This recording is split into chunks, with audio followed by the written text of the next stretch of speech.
Hi everyone, and welcome to another episode of your Sexify Life. I'm your host, Dr. Fanny, French doctor and sassy sex coach.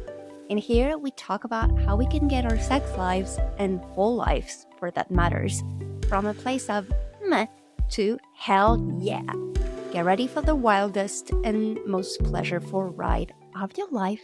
Welcome to your Sexify Life.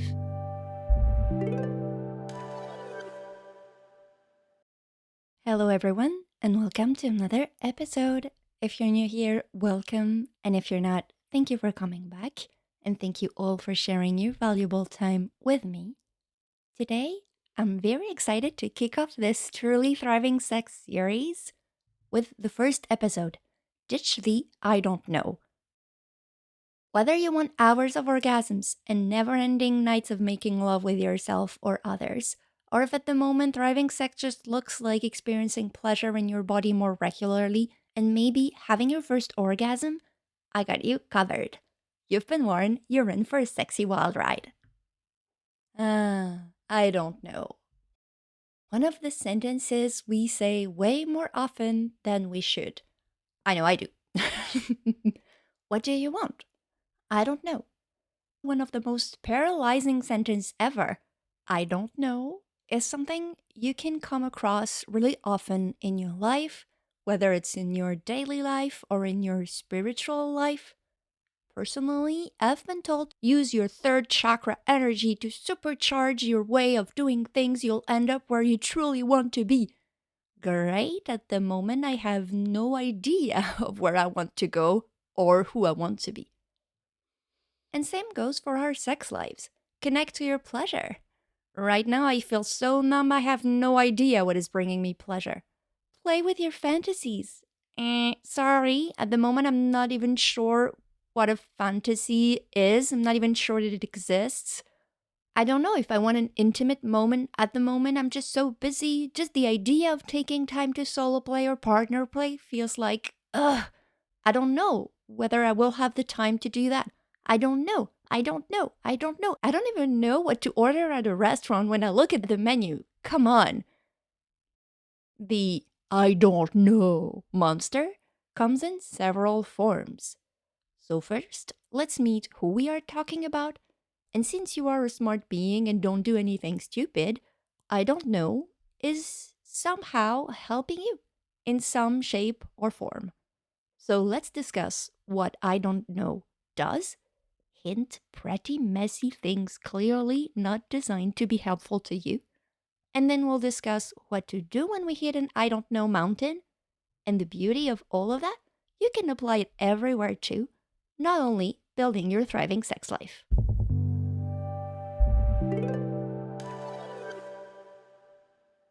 So first, let's talk about the several types of I don't know. The easy one, the daily life I don't know. The one that has only a little impact on your life. What will I have for dinner tonight?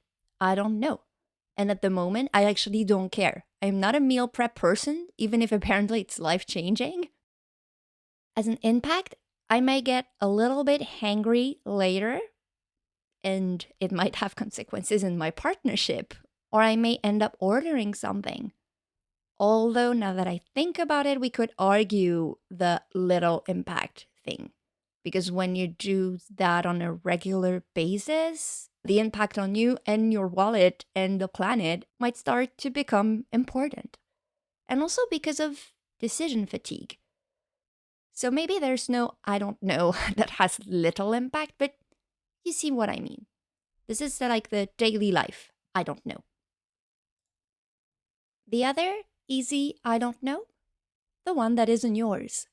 Either the one you just repeat because you've heard an authoritative figure like a parent or a teacher say they don't know and never question that belief, or the one you answer because you are afraid of your desires, afraid of what you want, of what is socially acceptable, the one we have actually integrated because we've been told to be good girls, and good girls don't do that, don't talk about things like that, or even think about things like that. Talk about not knowing what you want in your sex life if the norm is I am supposed to enjoy penetration and yell like in a bad porn movie. And if penetration isn't pleasurable for you, nor your thing, it can be really hard to know what you want in your sex life. Or maybe you don't know what feels good anymore in your body or even in your life because you've put everyone else's desires before yours. So it's not that you don't know, it's just that the space where you could actually figure out what you want doesn't have the space to exist, to express, since it's covered by others. There is the default, I don't know. The one that comes out of you when you hear the same question because you didn't have the answer last time you were asked the same question. The one that doesn't leave you the second to breathe before answering. The beauty of this one, the spiral that comes with it starts almost immediately. And usually it's not a nice spiral. Shame, guilt, unworthiness. What do you want for your life? I don't know. What is wrong with me? Why cannot I figure what I want? That's really a rich people problem to wonder about what I want for my life. If I had to hustle to put food on the table, I wouldn't have the time to ask myself these questions. I'm such a privileged person and yet I'm still not happy. And usually, this spiral ends up with wanting to be everything and everyone else than you. And that sucks so hard. If you're there, I'll feel you. And the thing is, until proven wrong, whatever your beliefs around spirituality are, you only have one life in this body with this story. So, too bad. Even if we want, we cannot be someone else. And I agree, sometimes it sucks. This I don't know that comes out immediately is also a fierce protector. Of course, it's scary as fuck to feel the void. The I have no answer to that question is scary. I mean, I'm sure many of us have stored somewhere the shame, the guilt, and the trauma of being asked a question in front of the group in school and not having the answers while people laughed at you and the teacher made a comment or anything else. That's traumatic. So, since our childhood, it's not a good idea to not have the answer. Second, in our Western world, we have the answers to everything at any moment with our phones in our pockets. We'll literally have nanoseconds between a question and an answer. Of course, it feels scary as fuck to stay here, look inside, 1 second, 2 seconds, 3 seconds, and I still have no idea? Are you kidding me? Also, let's not forget we are all encouraged to have answers, even if we have little idea of what's going on. When COVID hit, everybody became a health specialist. When Ukraine war started, suddenly everyone became a geopolitical expert knowing everything about this conflict. Taking the time to dig deep in a topic before taking a part in the conversation is something we rarely do. So, of course, it's super scary to stay here, feel the void inside. Of course, your system is panicking. Danger, danger, danger, danger. Have no clue what is going on. That's normal. We could also even go further and talk about how this I don't know helps us complain because it starts the spiral of thoughts that you usually go to. And with this complaining, we can feel that we belong. When everybody around you is unsatisfied with their life and complaining, it can be a little bit challenging to say, hell yeah, I'm living my best life in here. Sorry. But we'll talk about that in the next episode. So, yeah, this automatic I don't know is a super strong and fierce and useful protector. There is this I don't know from lack of education or lack of knowledge. If you take your sex life, for example, of course you don't know what would feel good if you have no idea how your body works, or if you haven't touched yourself like never, how would you know what feels good? It's also a good idea to educate yourself. That's a sexy hack from a previous episode. I'll link that in the show notes. But the good thing is, this one is the one that is easily dealt with. You just need to educate yourself and experiment, and it's going to get better. It's also a good defense against the automatic I don't know. Building the knowledge, building the sensation, the experiment, then when you have that, you're less likely to go full I don't know as an automatic response. But in my opinion, the most detrimental I don't know of all is the numb I don't know. You can ask me whatever you want. I have no answer because I don't feel anything. I'm just navigating my life day in and day out, not knowing if and why I'm alive, apart from glimpses of joy here and there, especially in vacation. This emotional, sexual, lifeless numbness is here with me. So when you ask me a question, I don't freaking know because I don't feel alive anymore. Okay? And no, I am not suicidal, depressed, or anything. I'm just on autopilot. If that sounds painfully familiar, you're not alone, and it is possible to get out of it. I promise. I am living proof of that. So, quick recap. The main types of I don't know are the daily life I don't know, I don't care, the I don't know that is not mine, the automatic I don't know, the lack of knowledge education I don't know, and the numb I don't know. That's actually a lot of people to deal with. And not so many of them are really useful per se. So maybe it's time to let them go, isn't it? In the second part of the episode, we're going to focus on the automatic and the numb I don't know.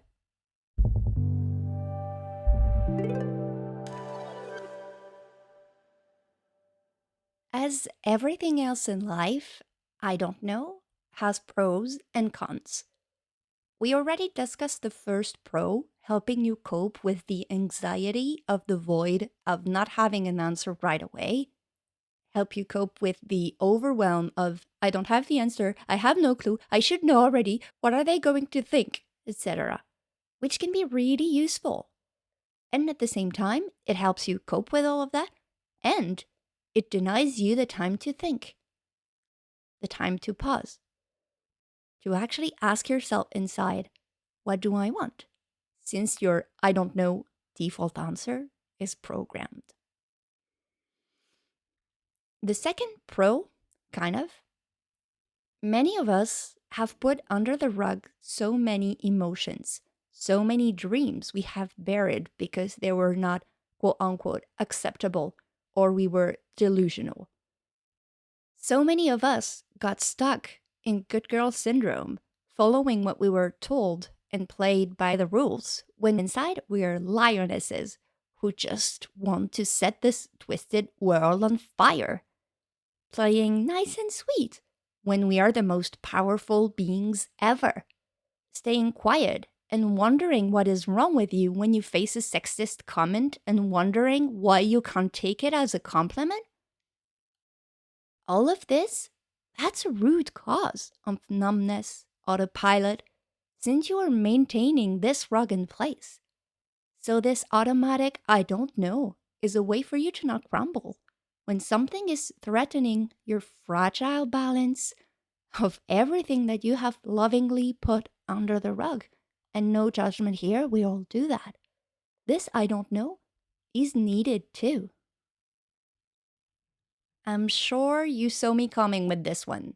The second pro is also a con. Maintaining things under the rug isn't really what is helping you long term. It can be helpful in the moment to not get overthrown by your emotional reaction, although we could argue expressing your emotional reaction is a good idea instead of repressing it. And if we did that more often, it wouldn't explode out of the blue and the world will be a better place. But most of the time, I don't know reinforces the numbness since it's maintaining everything under the rug. Let's face it, usually when we put an emotion under the rug, it's more a question of, I'll put you down here and you'd better not move and stay quiet here, nice, polite, and most of all, still, I'll deal with you later. And usually later becomes never, ever, ever. That's why we end up being numb or having unsatisfying sex life when we've put everything under the rug. Since we cannot selectively numb, we end up numbing ourselves even more. Every I don't know numbs us even more.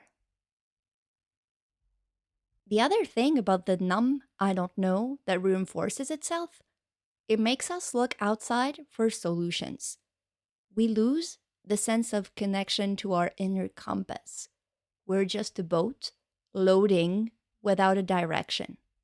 And we tend to see every bird as an indication of where to go, which can be pretty interesting and dangerous if you don't have enough fuel, just saying. That's when solutions promising us miracles without an effort or a perfect plan to follow with a lot of superlative, become the best, follow the best leaders, etc., become very appealing. And it's a very human things to do. No judgment in that, we all do that. Since we're numb and are not connected inside, there's nothing to make predictions about. So let's just focus on the outside. Definitely something useful to make us buy stuff that we don't need so that we can get a quick dopamine spike that will last a few minutes or hours if we're lucky, and then back to square one. Second con, it reinforces the bad inner self-talk.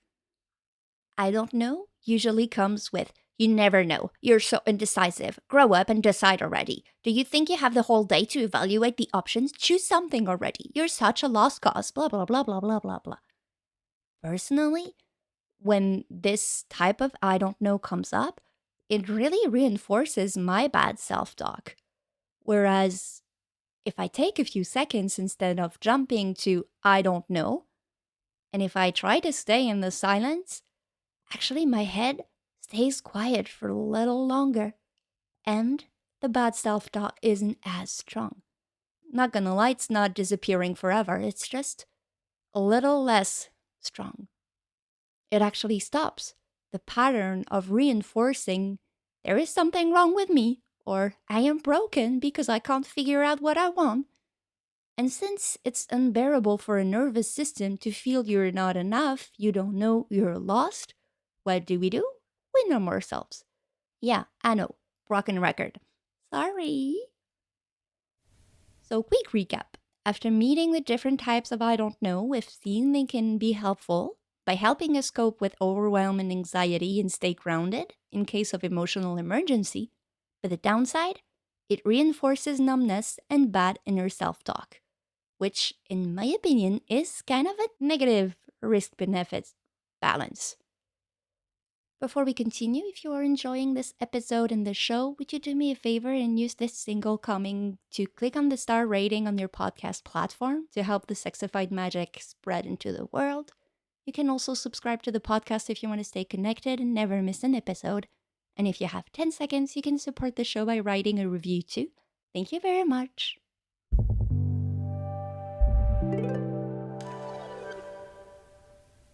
So now let's talk about what we can do when we don't know.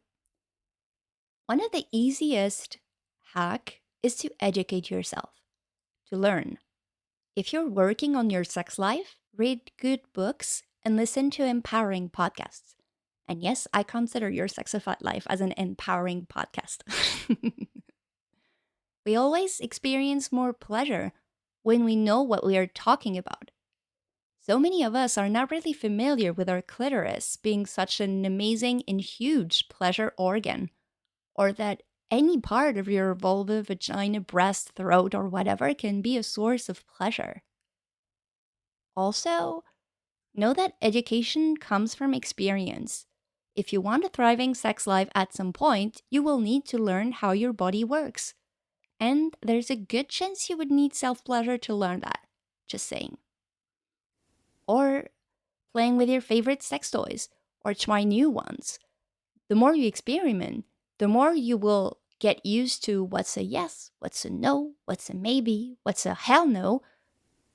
And the beauty of that is that the more you learn and grow about a topic, the less the automatic I don't know answer will come out of the blue, since you have actually some data to process, things to think about. You won't be scared to actually give space before giving the answer. I don't know will become less and less automatic, which is great. Another tip is to ask more specific questions. If you consider your professional life, what do I want to do with my life? Can feel really scary. Like this big mountain of, I should know how to do that already and I have no idea, and that scares the shit out of me. Our brain loves prediction. Even if they end up being wrong, it's way better to do a wrong prediction than sitting in the middle, paralyzed by too many choices available. Like, do I really have to choose between everything? Really? Really? Too much, too much, too much, too much, too much. Whereas, what do I want my professional life to look like in 3 years from now? Or, what new type of self practice do I want to try to expand my capacity for pleasure? Prediction. And if this feels too scary, you can ask simple questions. Do I want sensual touch right now? Do I want explicit touch right now? Do I want sensual breath right now? Asking what would feel the most pleasurable at the moment is a great question. What would feel the most pleasurable at the moment helps you stay present moment to moment. And actually, staying present moment to moment is an amazing, I don't know, killer. Focus on what's going on at the moment. If you stay curious, don't get into, I'm gonna need an answer right now. You will get some answers. And if you have strictly no idea of what feels pleasurable at the moment, like zero, any idea, even if you stay quiet for a few seconds, my tip is to ask yourself, what can I do to make myself more comfortable? Because before getting pleasure, you would need comfort at some point. So yeah, start with what can I do to make myself more comfortable right now? You saw me coming with this one. If you want more presence, you need more time. Not a huge amount of time, just a pause to process the question. So many of us are stuck in an autopilot answer, not taking even a breath to think about the answer. And last but not least, give yourself grace and compassion. If your I don't know answer comes more often than you want, if it's been a pattern that has been stuck in your system for years, even decades, you can't expect things to change overnight. It sucks, and I'm sorry that it sucks, but it's more a question of staying consistent instead of beating yourself up and stop doing it, but you knew that already. So if you want to ditch the I don't know and are ready to make a change, you can educate yourself with your mind and hands-on experience. Pun almost intended. Ask yourself more detailed questions. Give yourself time to think instead of running forward with your default mechanism. And also, try to get some self-compassion. Come on, you're doing your best and you deserve a high five just because you're showing up. So, quick recap. First, we talked about the different types of I don't know. The daily life, neither do I know nor do I care. The not belonging to me, the automatic answer, the lack of knowledge, and the numb one. That's a lot of people and a lot of side effects. Pros, like not being too overwhelmed and decrease the level of emotional outburst in case of emergency or without a safe space available. And cons, like reinforcing the numbness, the inner bad self-talk, so not really the best risk-benefit balance. And to finish, 3 things to do when you meet I don't know too often. Educate yourself, ask more specific questions, slow down and take a few seconds before answering, and most of all, give yourself patience. Maybe that's 4. I don't know. We all fail way often than we are ready to admit while we are playing this game. But now that you are aware of what's going on, it's easier to play. When you decide to ditch the I don't know, you're taking a first step towards change. And so many of us, myself included, can be stuck in this I don't know. I don't know what I want, but I don't want what I have. I just want something else. So, what do you want? If this question scares you, this is our next truly thriving sex question. If you found this episode interesting, please feel free to share it with a loved one and check the related episodes. I have suggestions for you in the show notes. If you want to start your journey, you can find there my free ebook. It's called Essence: Awaken Your Body to Reclaim the Pleasure to Feel Alive. And if you want to go deeper about how thriving sex can help you feel whole so that you can experience the lifegasm that you want, you can join my email list or contact me directly to book your free connection call. All the infos you need are in the show notes. Thank you for sharing your valuable time with me, and I'll see you next time.